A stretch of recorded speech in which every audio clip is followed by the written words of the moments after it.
오늘 우리에게 주시는 하나님의 말씀을 보겠습니다. 구약성경 전도서 1장입니다. 12절로 18절까지의 말씀입니다. 구약성경 947면에 있습니다. 제가 12절부터 17절까지 봉독을 하고 18절은 합독해서 읽도록 하겠습니다. 나 전도자는 예루살렘에서 이스라엘 왕이 되어 마음을 다하며 지혜를 써서 하늘 아래에서 행하는 모든 일을 연구하며 살핀즉 이는 괴로운 것이니 하나님이 인생들에게 주사 수고하게 하신 것이라. 내가 해 아래에서 행하는 모든 일을 보았노라. 보라 모두 다 헛되어 바람을 잡으려는 것이로다. 구부러진 것도 곧게 할 수 없고 모자란 것도 셀 수 없도다. 내가 내 마음 속으로 말하여 이르기를 보라 내가 크게 되고 지혜를 더 많이 얻었으므로 나보다 먼저 예루살렘에 있던 모든 사람들보다 낫다 하였나니 내 마음이 지혜와 지식을 많이 만나보았음이로다. 내가 다시 지혜를 알고자 하여 미친 것들과 미련한 것들을 알고자 하여 마음을 썼으나 이것도 바람을 잡으려는 것인 줄을 깨달았도다. 다 함께 읽습니다. 지혜가 많으면 번뇌도 많으니 지식을 더하는 자는 근심을 더하느니라. 아멘. 오늘 오후 점심쯤 해서 버스 정류장 앞에서 버스를 기다리는데요. 제 앞에 쓴 큰 버스 옆에 광고판 하나가 붙어 있었습니다. 공익 광고였습니다. 서울시에서 아무래도 서울시라는 이름의 타이틀을 걸고 큰 슬로건이 제 눈에 들어왔는데요. 그 슬로건에 이렇게 적혀 있었습니다. 교통 약자를 향한 관심, 외출의 안심. 이렇게 쓰여 있었습니다. 무슨 뜻인지 대충 바로 이해가 되시죠? 교통 약자에게 관심을 갖게 되면 거동이 불편한 분들에게 우리가 조금 더 사랑을 가지고 관심을 갖게 되면 그분들의 외출이 조금이나마 안심하고 안정적으로 될 수 있다는 뜻일 것입니다. 그러면서 그 광고를 보는 모든 사람들에게 사회적 약자 또 거동이 불편한 장애를 가진 사람들에게 있어서 조금 더 관심과 배려를 촉구하는 그런 내용의 문구였습니다. 너무나도 유익하고 너무나도 필요한 또 사회 전반을 굉장히 유익하게 하고 공평하고 평등하게 하는 아주 귀한 문구라고 할 수가 있습니다. 결국 그 문구를 제작하고 그 문구를 서울 시내 곳곳을 돌아다니는 그 버스의 광고판에 기재했다는 것은 결국 장애인들이 어떤 관심을 가지고 무엇을 불편하게 여기고 그들의 필요가 무엇인지를 바로 알기 원하는 서울 시민 전체, 더 나아가서 대한민국 국민 전체가 이것을 알기 원하고 결국은 이것을 통해서 공평한 사회 또 약자가 조금이나마 배려와 조금이나마 안정을 찾아갈 수 있는 그런 사회를 만들고자 하는 그런 바람이 묻어나오는 그런 문구였을 것입니다. 근데 제가 그 문구를 보면서 이런 생각이 들었습니다. 만약에 모두가 다 그런 생각을 갖고 그렇게 실천하고 장애인들과 사회적 약자와 교통의 약자들의 심정과 상황과 물리적인 제한적인 상황들을 다 이해한다고 했을 때 과연 사회적 약자, 교통 약자들은 안심할 수 있을까? 그럼에도 불구하고 그들은 안심할 수 있을까라는 질문이 제 머릿속에 떠올랐습니다. 여러분 어떠세요? 사회 전반의 모든 곳곳에서 사회적 약자를 조금이나마 사랑으로 관심을 갖고 배려했을 때 모든 사회적 약자와 교통의 약자들은 과연 안심할 수 있을까요? 물론 그렇다고 생각하실 겁니다. 왜냐하면 이건 긍정적인 생각이니까요. 그러나 제가 한편으로 들은 생각이 이거였습니다. 그렇지 않을 확률이 꽤 높다라는 생각이 들었습니다. 왜 그럴까요? 그건 다른 게 아닙니다. 물론 여러 교육과 사회적인 의식의 변화를 통해서 그런 약자들이 조금 더 대우를 받고 조금 더 관심과 사랑의 대상이 될 수는 있습니다. 여러 상황이 개선될 수는 있지만 무엇이 개선되지 않을까요? 그 사람들의 물리적 상황입니다. 어떤 몸의 지체가 불편해서 그것으로 영구 장애와 불편함을 겪고 살아간다고 했을 때 그 부족해진 몸의 지체와 연약해진 몸의 지체가 원상복구되지 않는 한 그 사회적 약자는 결코 안심할 수가 없습니다. 여전히 불편하고 여전히 불안하고 집 밖으로 나가는 것은 여전히 큰 도전이 아닐 수 없을 것입니다. 왜요? 물리적인 제약 때문에 그런 것이죠. 이렇듯 사회가 고도로 발달하고 유익한 정보와 지식이 홍수처럼 쏟아져 나오는 지금 이 시대, 이 작금의 현실도 우리는 여기에 비춰서 생각해 볼 필요가 있습니다. 사람들의 의식 수준이 굉장히 높아졌습니다. 남을 이제 어느 정도 배려하는 그런 문화가 발달했고요. 그리고 많이 포용할 수 있는 그런 어떤 문화도 많이 발달했습니다. 그리고 세대 간의 격차는 아직도 있지만 그럼에도 불구하고 나이 드신 분들이 젊은 사람들을 조금 더 이해하려고 하는 그런 노력들도 예전에 비해서 많이 좋아졌습니다. 그럼에도 불구하고 우리 사회 어떻습니까? 여전히 안심할 수 있습니까? 여전히 우리는 편안하게 어디서든지 평안을 누리고 안정적이다라고 느끼십니까?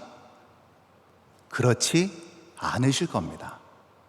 오히려 방송 매체나 여러 지금 사회에서 돌아가는 현안들을 보면 우리의 눈을 찌푸리는 것 이상으로 굉장히 우리의 마음을 압박하고 고통스럽게 하고 불안과 초조를 야기하는 일들이 지금 이 시간에도 사회 곳곳에서 벌어지고 있음을 우리는 알고 있습니다.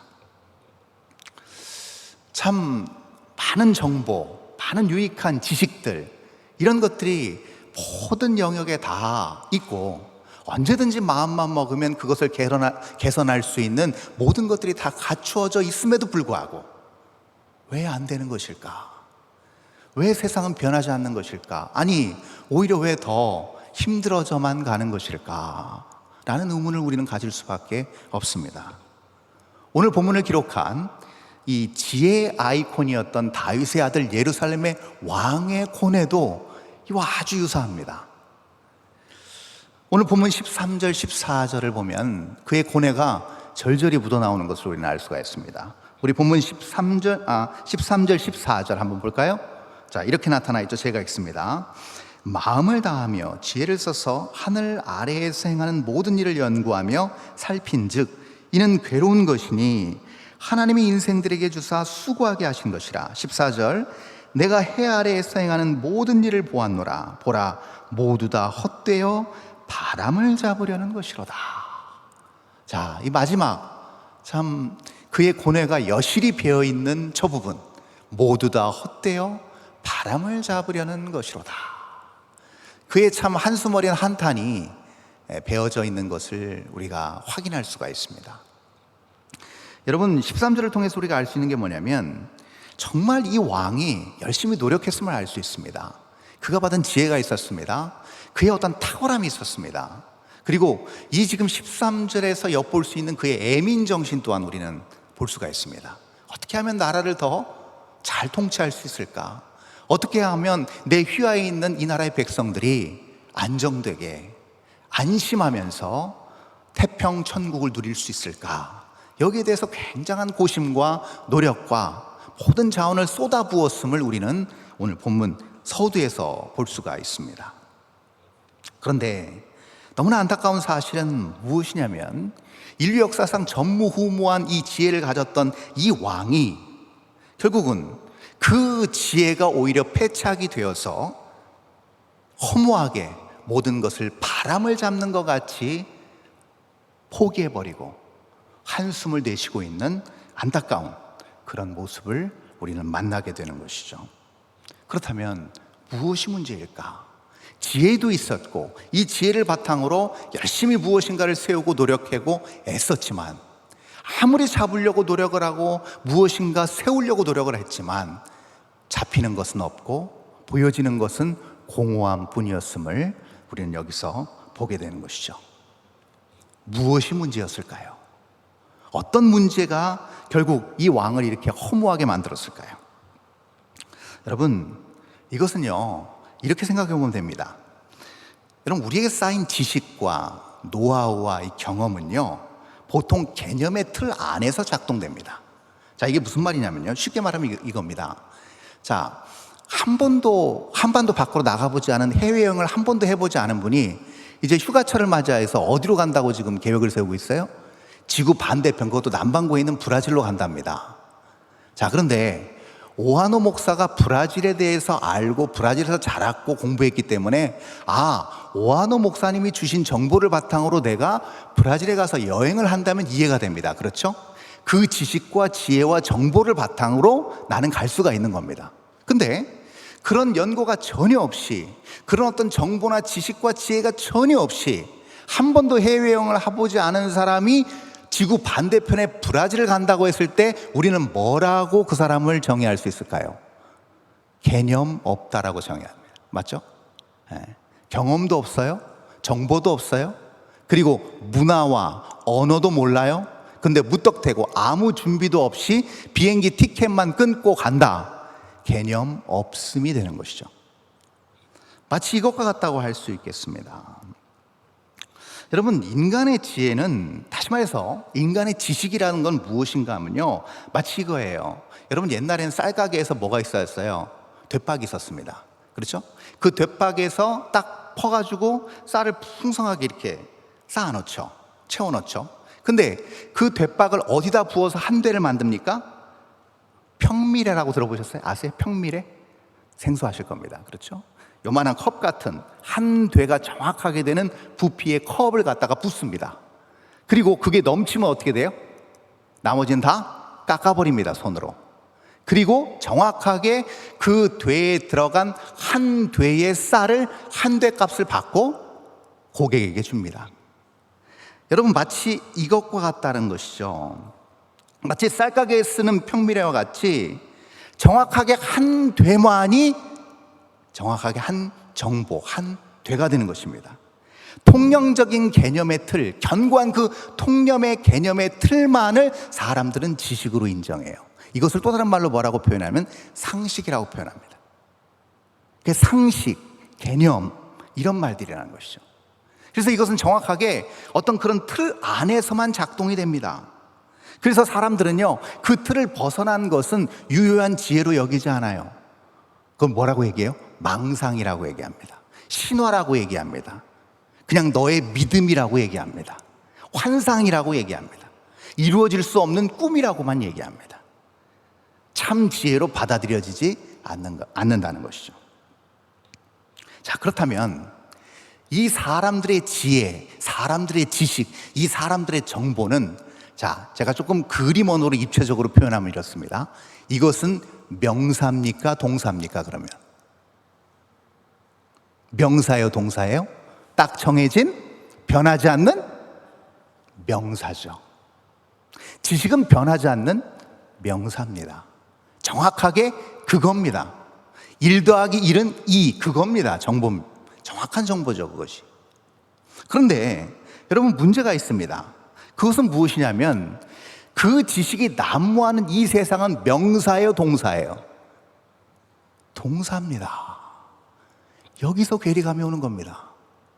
자, 그래서요, 많은 경험과 많은 지식을 쌓고 철저하게 정보로 무장하고 준비됐는데도 불구하고 실패하는 이유가 바로 거기에 있습니다. 그렇게 완벽하게 준비했음에도 불구하고 다시 한번 넘어지고 다시 한번 실수하는 이유가 바로 거기에 있는 것이죠. 세상사가 그렇게 마음먹은 대로 정확하게 딱 틀에 맞게 풀려지지 않는 이유가 바로 거기에 있다는 것이죠. 이것을요, 지혜로운 이 예루살렘 왕 전도자는 15절에서 이렇게 정의합니다. 우리 한번 15절 한번 읽어볼까요? 다 함께 15절 시작. 구부러진 것도 곧게 할 수 없고 모자란 것도 셀 수 없도다. 예.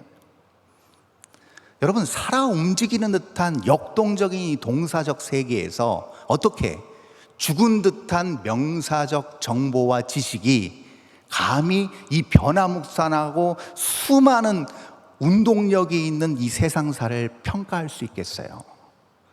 지식의 잣대, 정보의 잣대로 가늠할 수가 없는 겁니다. 여러분 그렇잖아요. 사람의 마음 하나도 여러분 지식이나 정보나 책에 나와 있는 연애 사전으로 사람의 마음, 사랑의 마음이 간파되던가요? 그렇지 않습니다. 그만큼 어려운 것이죠.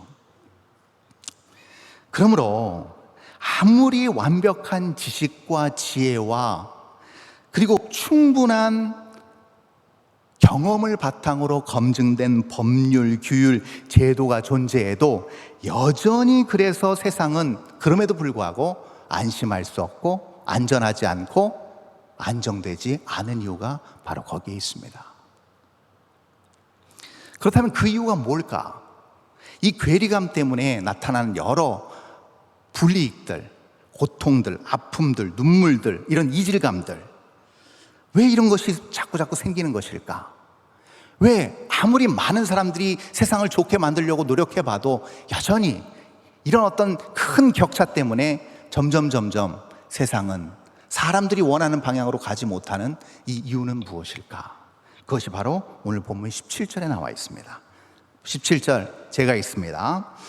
내가 다시 지혜를 알고자 하여 미친 것들과 미련한 것들을 알고자 하여 마음을 썼으나 이것도 바람을 잡으려는 것인 줄을 깨달았도다. 자, 여기 좀 보면 중요한 말이 나오죠. 마음을 썼다라는 표현이 나옵니다. 마음을 썼다는 것은 무슨 얘기냐면요, 전심을 다해서 쏟았다는 겁니다. 집중했다는 거예요. 거기에 공을 들였다는 겁니다. 거기에 애착을 가졌다는 겁니다. 자, 뭐가 문제일까요? 바로 이겁니다. 지금 왕은 자기가 알았어요. 지혜롭기 때문에. 아무리 지혜롭고 지식과 정보로 탄탄하게 무장된 뭔가를 딱 내놓고 이 제도대로 온전히 통치하면 될 줄 알았는데, 이대로 시행하면 될 줄 알았는데, 이대로 진행하면 될 줄 알았는데 되지 않았던 이유를 알았습니다. 그게 무엇인가? 바로 자신의 욕망으로 비롯됐기 때문에 이것이 안 됐다는 걸 알았습니다. 바로 욕망입니다. 자, 여러분, 이 욕망이요, 만약에 사람이 머리부터 발끝까지 선하다고 한다면 이 욕망은 굉장히 건설적으로 드러났을 겁니다. 사회를 굉장히 많은 영역에서 윤택하게 했을 겁니다. 평온하게 했을 것입니다. 많은 사람들에게 유익을 주는 일들을 많이 만들어냈을 것입니다. 그러나 반대로 자꾸 이것이 치닫는 이유는 무엇인가? 그것은 다름 아닌 인간의 욕망이 죄로 인해서 부패하고 죄로 인해서 오염됐기 때문입니다.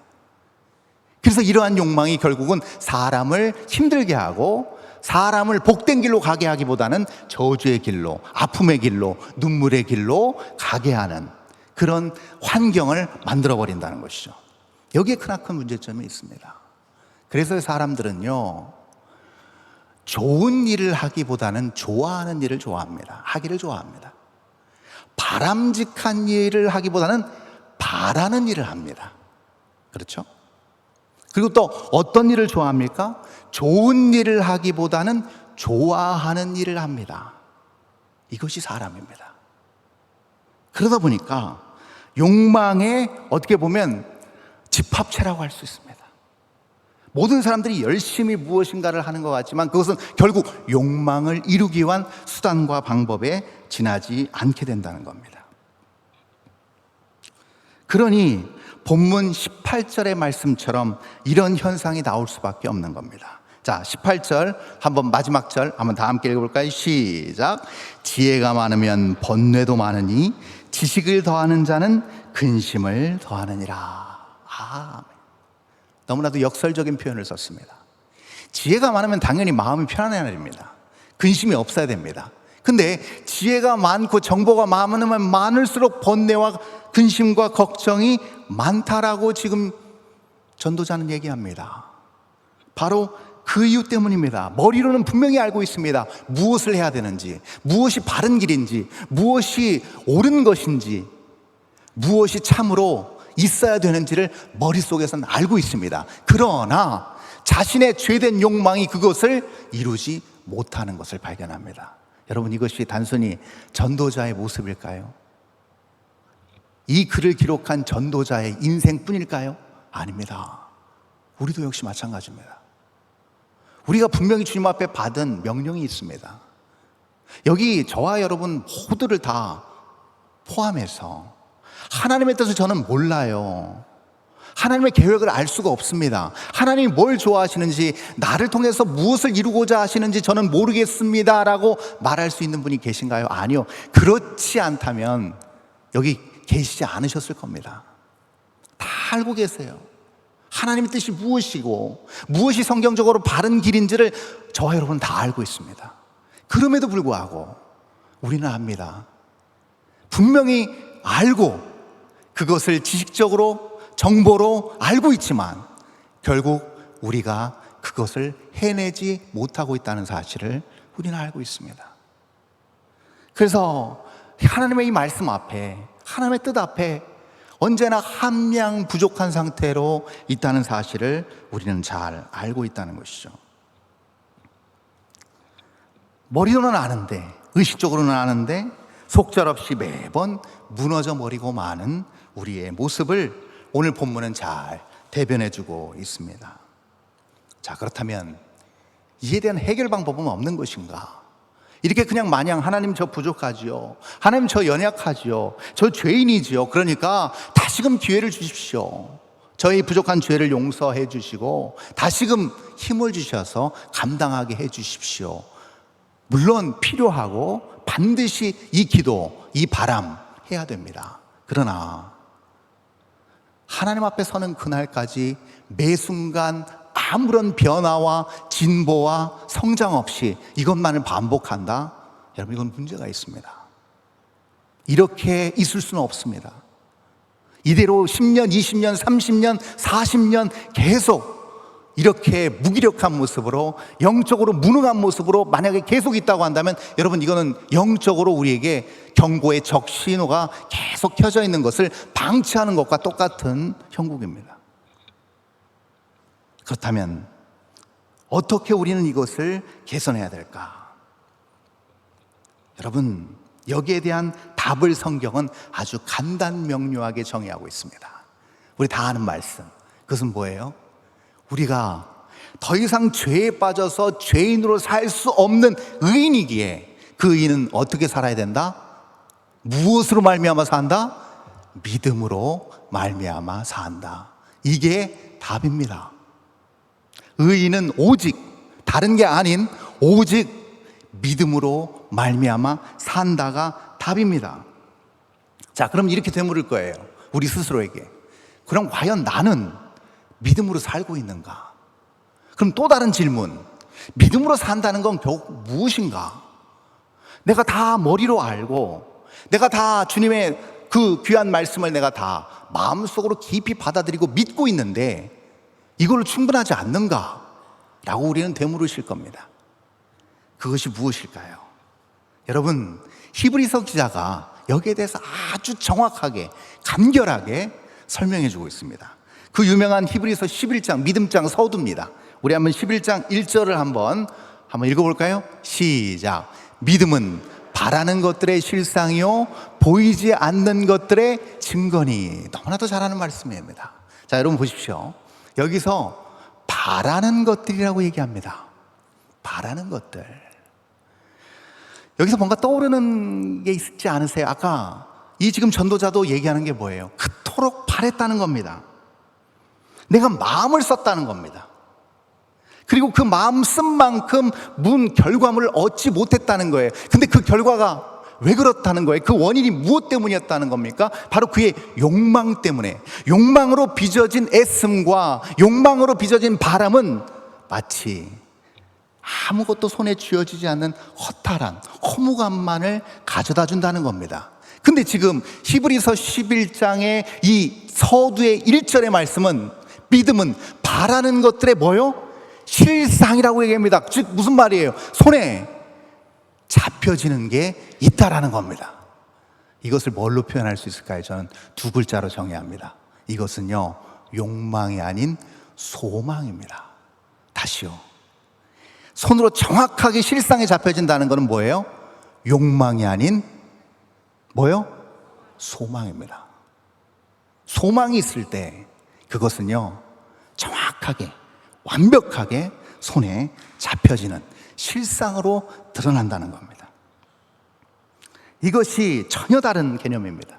세상의 개념의 평미래가 아닙니다. 세상의 그런 어떤 쌀 되파기 아닙니다. 변함없는 부서질 것 같지 않은 그 경험, 세상의 지식, 그 지혜의 차원이 아닙니다. 전혀 다른 모판입니다. 이것은 보여지지 않는 모판입니다. 보여지지 않는 증거입니다. 시간과 공간을 초월한 모판입니다. 그 어떤 것도 파괴할 수 없는 견고한 모판입니다. 그것이 우리가 받은 믿음입니다. 그것이 그 누구도 줄 수 없는 진정한 실상을 만지게 하고 보게 하고 듣게 하는 놀라운 모판인 것이죠.